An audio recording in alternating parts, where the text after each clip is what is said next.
Nowhere in his CV indicates any sales experience. Yet by the constraints of a sworn duty to the nation and a commitment to work hard in the best interests of the Filipino, the president has turned himself on the job into the nation's best pitchman for foreign investments into the country, as our Alan Francisco recounts in the president's state and working visits. The President of the Philippines is considered without a doubt the country's best salesman and chief promoter of the country.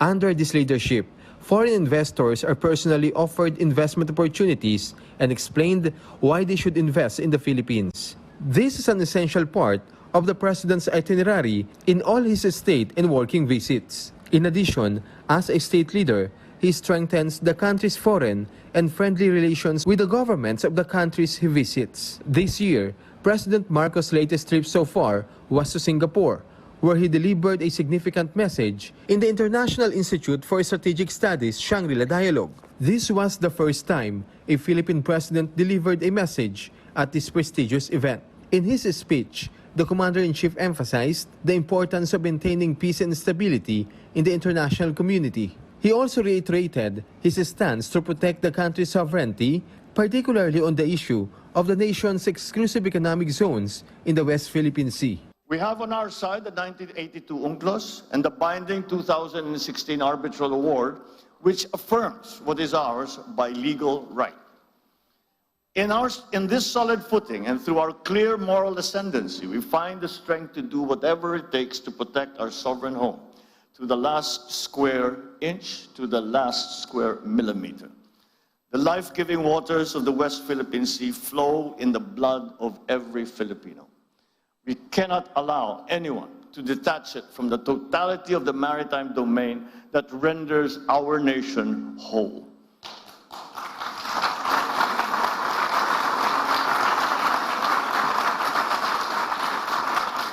As President, I have sworn to this solemn commitment from the very first day that I took office. I do not intend to yield. Filipinos do not yield. Before Singapore, President Marcos first visited Brunei, where he met with Sultan Hassan Al Bolkiah and discussed for decades of bilateral ties. The Philippines and Brunei agreed on 3 memoranda of understanding to collaborate on tourism, the International Convention on Standards of Training, Certification, and Watchkeeping for Seafarers, and maritime cooperation. A letter of intent on agricultural cooperation was also signed. We assure Bruneian businessmen that Philippine government is committed to encourage foreign investors and players in the renewable sector, and in the process continue to boost our country's trajectory in economic, sustainable, and inclusive growth. President Marcos attended a trilateral summit in Washington, D.C. in the United States, along with Japan's Prime Minister Fumio Kishida and U.S. President Joe Biden. The three leaders discussed goals towards a free and open Indo-Pacific. During our meeting, we reaffirmed our commitment to a peaceful, secure, and prosperous Indo-Pacific.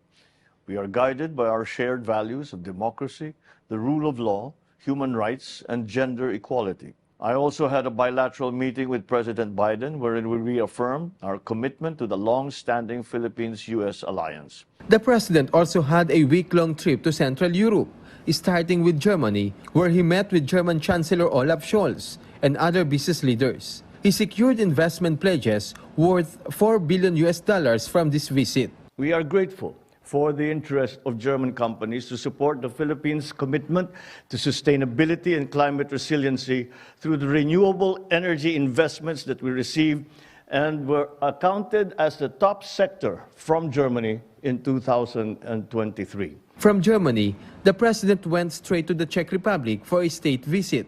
There, he met with Czech President Petr Pavel and other officials.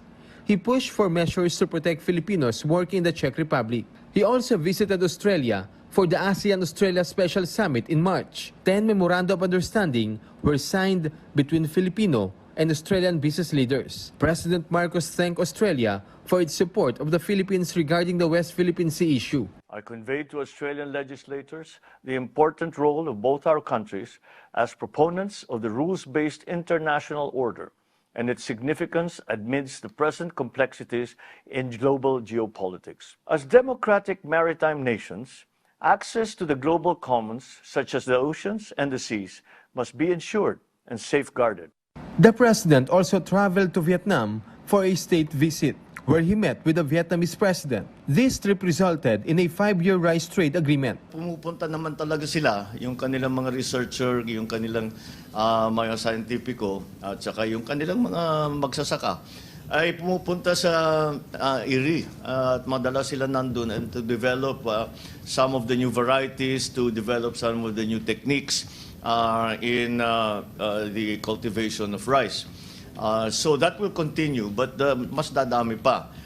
In terms of fisheries, ang napag-usapan natin ay yung naging maliwanag sa atin kung paano ang treatment natin kasi merong kaunting kuminsan may mga Vietnamese fishermen na napapadpad sa Philippine waters and vice versa kung paano ang handling niyan para hindi magkagulo. Just to treat them humanely and to send them back to their respective countries. During these visits abroad, President Marcos never forgets to mingle with and check on Filipinos working or living there. We are very proud and happy to meet our president, and I hope na i-continue yung mga magagandang ginagawa niya. Alan Francisco from the National TV Network for a new and better Philippines.